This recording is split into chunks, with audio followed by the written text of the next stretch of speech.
At the family dinner, my husband's mistress bragged about their future, until I placed one envelope on the table. Once things settle, Marcus and I are thinking about a place upstate, somewhere with land. He's always wanted that. The woman sitting across from me, wearing my husband's promises like jewelry, smiled as she said it. She touched her wine glass the way someone touches something they believe they own. Everyone went quiet. Marcus's fork froze. His mother's eyes widened. And me? I reached into my handbag, pulled out a plain cream envelope, and set it on the table. Before dessert, I said, my voice steady as stone, I think everyone should see this. What was inside that envelope? 3 things that would shatter a family dinner, expose a year-long affair, and change the trajectory of every person sitting at that table. Welcome to Mr. Cael Stories. I'm so grateful you're here. If you've been with us before, thank you for coming back. You're the heartbeat of this channel. And if you're new, you just walked into a story about betrayal, dignity, and the kind of love that finds you when you finally choose yourself. Here's my question for you. Have you ever had to be the one to tell the truth when everyone else was living a lie? If this story hits you somewhere deep, go ahead and hit that like button now. And don't go anywhere, because what happens next will remind you why silence is never the answer. Now, let me take you back to where it all started. For 11 years, I loved the smell of Rosalind Marsh's dining room. Rosemary from whatever she was roasting, vanilla candle wax from the ones she kept on the mantle. For 11 years, I'd walked into that house feeling like family. Tonight, that same smell made my stomach turn. My name is Naomi Vale, and 4 months before this dinner, my entire world collapsed in a pharmacy parking lot. I'd been sitting in my car, waiting for a prescription, mindlessly scrolling through my phone, when Marcus texted me to grab his too. He'd left it on the counter that morning. I drove back, picked it up, and here's the thing about faces and fingerprints. We'd always had each other's passwords. Trust, right? That's what we called it. His phone unlocked in my hand. The first message I saw was from someone named Desiree. Last night was everything. I can't stop thinking about your hands. I sat there, completely still, while my entire marriage rewound itself in my head. The late meetings, the weekend conference in March that he came back from smiling differently. The way he'd stopped reaching for me in bed, stopped asking about my day, stopped being present. I didn't cry, not then. I took a screenshot, then another, then 10 more. I drove home, put his phone back on the counter, and started planning. Over the next 4 months, I did 5 things. 1. I hired a lawyer, a good one, the kind who doesn't bill by sympathy, just strategy. 2. I opened my own bank account and quietly moved money, one careful transfer at a time, from our joint account into it. Not everything, just enough that I wouldn't leave this marriage with nothing but heartbreak. 3. I gathered evidence, messages, receipts. A photograph I found on Marcus's cloud of him and her on some hotel balcony, his hand resting on her back like she was his. 4. I started freelancing again. Design work I'd let go of when Marcus said we didn't need the extra income. Turns out, I needed it. Not for money, for proof that I still existed outside of being his wife. 5. I waited. I waited for the right moment. The kind of moment where the truth wouldn't just come out, it would detonate. And then Rosalind's 60th birthday dinner invitation arrived in the mail. Marcus mentioned casually, over breakfast, that Desiree might be there. She works at the firm, he said. Like that explained anything. Mom likes her. I smiled. I said that sounded nice. And I marked the date on my calendar like a woman marking the last day of her old life. The dress I wore was navy blue, tailored, the kind that made me feel like myself again. I didn't wear it for Marcus.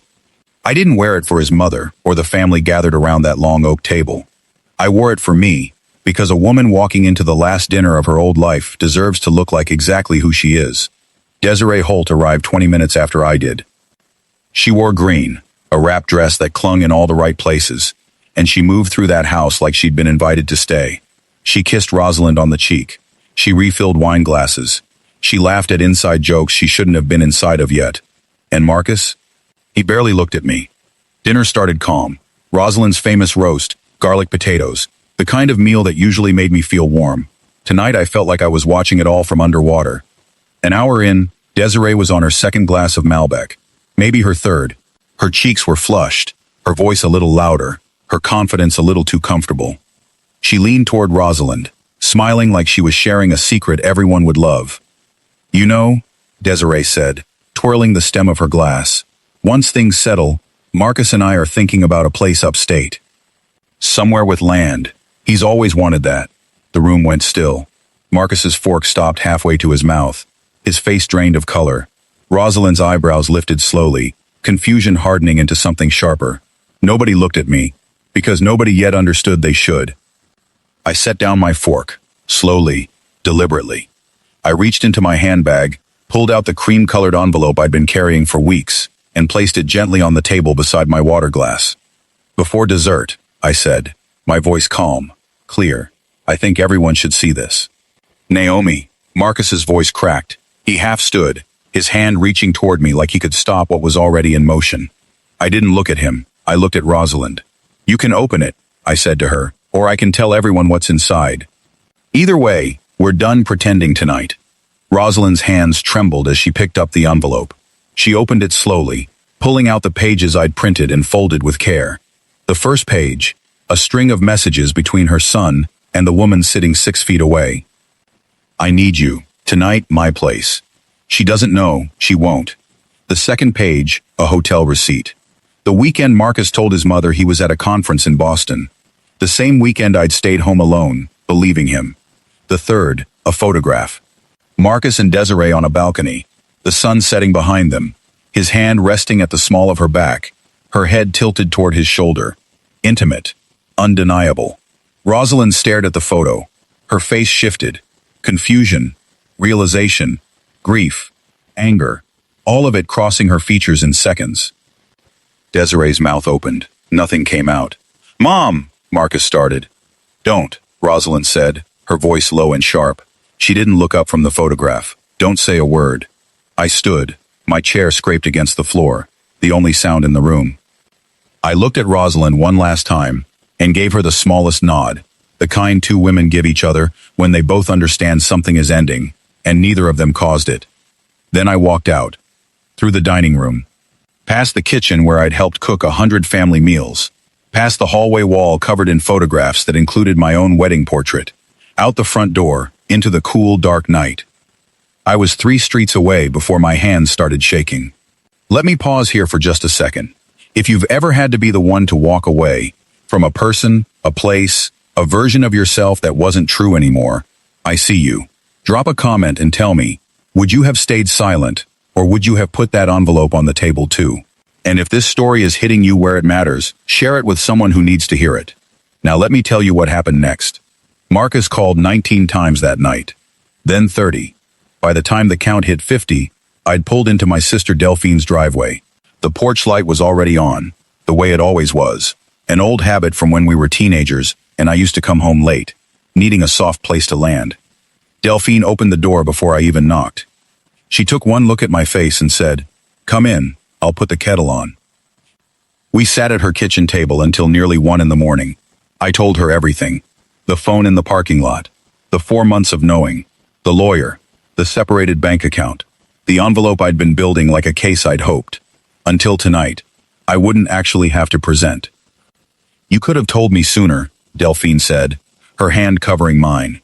I needed to be sure I could survive knowing it, I said, my voice breaking for the first time that night, before I let anyone else carry it with me. She squeezed my hand. And can you survive it? I nodded.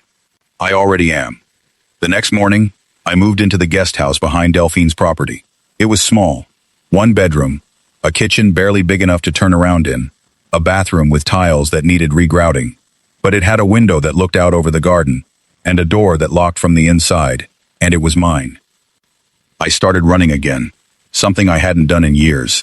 Every morning, before the neighborhood woke up, I'd lace up my shoes and disappear into the gray quiet, letting my legs burn and my lungs ache, until I couldn't think about anything but the next breath. I took on freelance design work, 1 project, then 3, then enough that I had a wait list.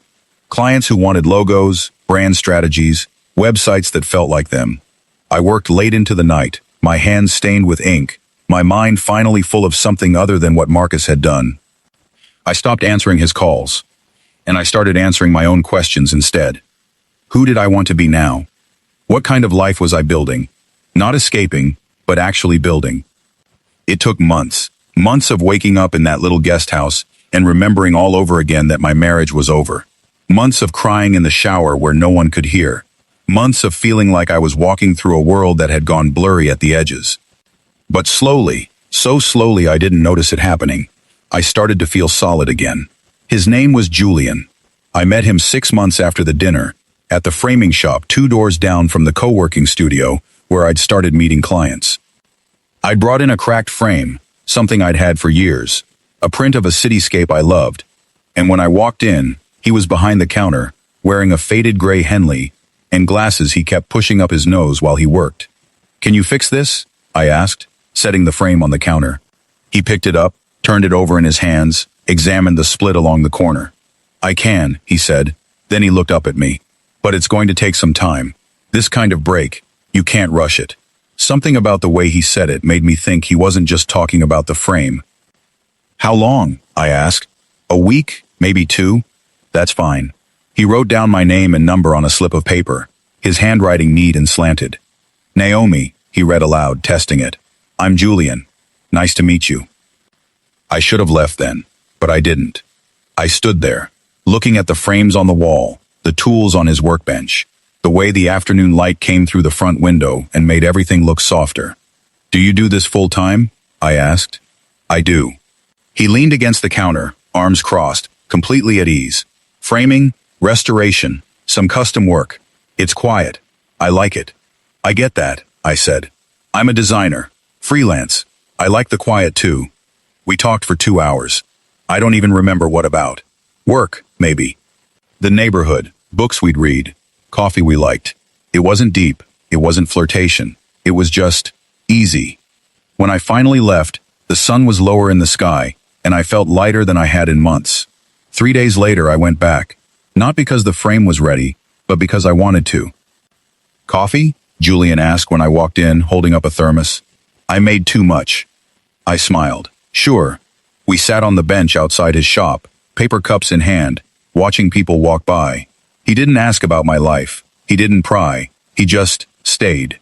Present. Unhurried. "Can I ask you something?" he said after a while. "Go ahead." "You always straighten picture frames when you walk past them. I noticed it the other day. Why?" I laughed. "I don't know. Habit, I guess. I like things settled." He nodded, like that made perfect sense. "I get that." Over the next few months, I kept going back. Sometimes with a project that needed framing, sometimes just because. Julian noticed things. The ink stains on my hands. The way I tucked my hair behind my ear when I was thinking. The fact that I always ordered my coffee black but added sugar after the first sip. He didn't perform his noticing. He didn't make a show of it. He just saw me, and that felt like something I hadn't experienced in years. One evening, I stayed late at the shop while he worked on a custom frame. We talked while he measured and cut, sanded and fit the pieces together. He told me about his life, how he'd left a corporate job 3 years ago because it was killing him slowly, how he'd learned framing from his grandfather, how he'd rebuilt his entire world around things that felt true. "Do you regret it?" I asked, "leaving?" "Not once," he said, looking up from his work. "I regret how long it took me to do it." I felt something shift in my chest. A recognition. A kinship. "I left something too," I said quietly. "I know." "How?" "You don't talk about a husband, but you still twist your ring finger sometimes, like you're checking if something's there." I looked down. He was right. I'd taken off my wedding ring months ago, but the ghost of it was still there. "I'm sorry," he said gently. "I didn't mean to." "No," I said. "It's okay. You're right.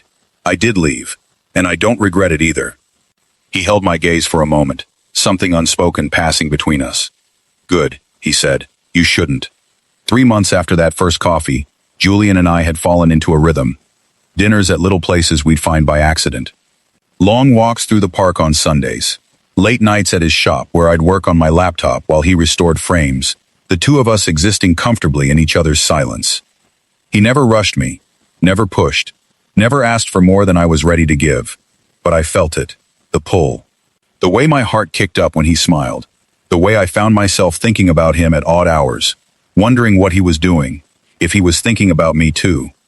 One evening in early autumn, I was at the guest house, working on a design proposal, when the sky opened up, Rain came down in sheets, drumming against the roof, turning the garden into a blur of green and gray. There was a knock at the door. I opened it to find Julian standing on the porch, soaked through, holding a bakery box. "You said you liked lemon cake," he said, rain dripping from his hair. I was nearby, thought I'd drop it off. I laughed. "You're drenched." "Yeah," he grinned. "I didn't really think this through. Come in." He stepped inside, and I handed him a towel. He dried his face, his hair, looking around the small space like he was memorizing it. "This is nice," he said. "Feels like you." "What does that mean?" "Warm, intentional, like everything's exactly where it should be." My breath caught. We stood there, the rain loud against the windows, the air between us charged with something we'd both been carefully not naming. "Naomi," he said, his voice low. "Yeah? Can I kiss you?" I didn't answer with words. I closed the space between us, my hand finding his jaw, his skin still cool from the rain. When his lips met mine, it wasn't hurried, it wasn't desperate, it was slow, deliberate, full of questions neither of us needed to rush answering. His hand slid to the small of my back, pulling me closer. I felt the warmth of him through his damp shirt, the steady beat of his heart against mine.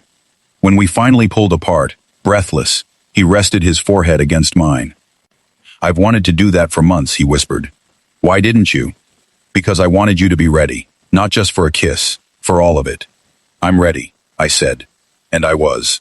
We took our time after that. Long evenings that melted into longer nights. Conversations that turned into touches. Touches that turned into the kind of closeness I'd forgotten could exist between two people.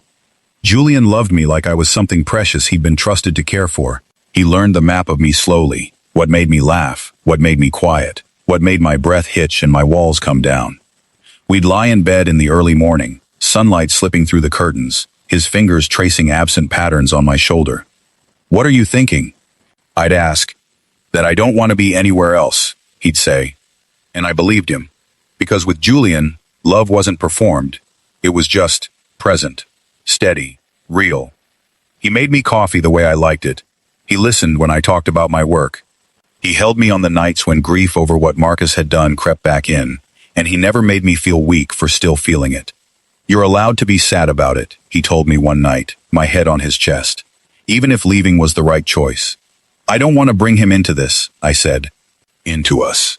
"You're not," Julian said, kissing the top of my head. "You're just being human. I love that about you." I loved him too. Completely. In a way that felt nothing like what I'd had before. This wasn't love built on promises and performance. This was love built on presence. On showing up. On choosing each other, over and over. In the quiet, ordinary moments that actually mattered. Nearly a year after the dinner, Marcus found me. I was at Julian's shop, laughing at something ridiculous he'd said, when the door opened, and there he was. Marcus looked older, thinner. There were shadows under his eyes I didn't remember being there before. Julian straightened, his hand finding the small of my back protectively. "Naomi," Marcus said, "can we talk?" "We don't have anything to talk about," I said evenly. "Please, just 5 minutes." I looked at Julian. He nodded, stepping back but staying close. I walked outside with Marcus. We stood on the sidewalk, the city moving around us. "I heard you're doing well," Marcus said. "I am. I'm glad." He shoved his hands in his pockets. "I know I don't have the right to say this, but I'm sorry. For all of it. You deserved better than what I gave you." "I know I did." He flinched. "I understand now. Everything I wasted, everything I destroyed. I just thought you should hear it from me. No excuses." I studied him. This man I'd spent 11 years of my life loving. And felt nothing. Not anger. Not sadness. Just a quiet, distant acknowledgement that he'd been part of my story, but he wasn't part of my life anymore. "I forgave you," I said. "Not for you, for myself. I wasn't going to carry you inside me for the rest of my life." "Are you happy?" he asked. I glanced back through the shop window. Julian was watching, concern written across his face. "Yeah," I said. "I really am." Marcus followed my gaze. Understanding settled over his features. "Good," he said quietly. "That's good." He walked away. I went back inside, and Julian pulled me into his arms without a word. "You okay?" he asked. "Better than okay," I said. I'm free. 2 years after the dinner that ended my marriage, I stood in my own studio space downtown. A clean, bright room with my name on the door, and a client list that had grown beyond anything I'd imagined. Julian and I had moved in together 6 months earlier, into a little house with a porch and a garden, and enough room for both of our lives to fit comfortably. We cooked together. We worked side by side. We built a life that felt true in every single way. One Saturday morning, I ran into Rosalind at the farmer's market. I almost didn't recognize her. She looked lighter somehow, her smile easier. "Naomi," she said, warmth flooding her face. "How are you?" "I'm good, Rosalind, really good." We stood there, two women who'd survived the same explosion from different sides. "I want to thank you," she said quietly, "for that night, for telling the truth when no one else would. You don't have to thank me. I do." She touched my arm gently. "You freed both of us." We talked for a while, about her life, mine, the ways we'd both rebuilt. She didn't ask about Marcus. I didn't offer. When we parted, she hugged me tight. "You look happy," she whispered. "I am." And I meant it. That evening, Julian and I sat on our porch as the sun set, his arm around my shoulders, my head resting against his chest. "What are you thinking about?" he asked. "How different everything is now," I said. "How much I've changed." "Changed how?" "I used to think love meant holding on, even when it hurt, even when it was killing me." I looked up at him. "Now I know love is supposed to feel like this. Easy, safe, true." He kissed my forehead. "You taught me that too, you know." "Did I?" "Yeah. You taught me that some people are worth waiting for, worth being patient for." He tilted my chin up, his eyes searching mine. "You were worth all of it." My throat tightened. "I love you." "I love you too." We stayed there as the sky darkened, wrapped in each other, wrapped in a life we'd built from the broken pieces of our pasts. I thought about the woman I'd been 2 years ago, sitting in a pharmacy parking lot, her world collapsing. I thought about the envelope, the dinner, the moment I chose myself over the lie I'd been living, and I realized something. Betrayal had broken me, but it hadn't destroyed me. It had given me permission to become someone new, someone stronger, someone who knew her worth and wouldn't settle for anything less than love that matched it. Marcus had taken 11 years from me, but he'd also given me the push I needed to find Julian, to find myself, to find a life that felt like coming home every single day. If you're still with me, thank you. This story matters because somewhere out there, someone needed to hear it. If that someone is you, if you've been holding on to something that's been hurting you because you're afraid of what letting go might cost, let me tell you, you are worth more. You are worth the envelope. You are worth the truth. You are worth the life waiting on the other side of your courage. Hit that like button if you'd choose yourself too. Share this story with someone who needs to remember their worth. And drop a comment. Tell me what spoke to you, what moment hit home, what you'd do differently.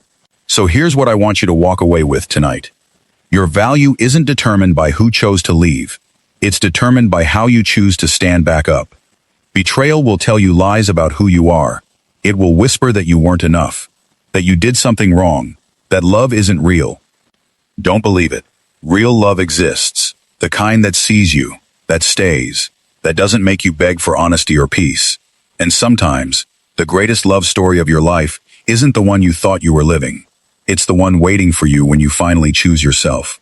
Naomi walked away from a lie, and she walked into a truth that changed everything. You can too. Thank you for being here. If this story moved you, do me a favor. Subscribe to Mr. Cael Stories so you never miss a story that might change the way you see love, betrayal, or second chances. Hit that notification bell. Share this with someone who needs it, and tell me in the comments, what story do you want to hear next? What truth do you need told? Until next time, remember, your story isn't over. It's just beginning. This is Mr. Cael Stories. Choose yourself, always.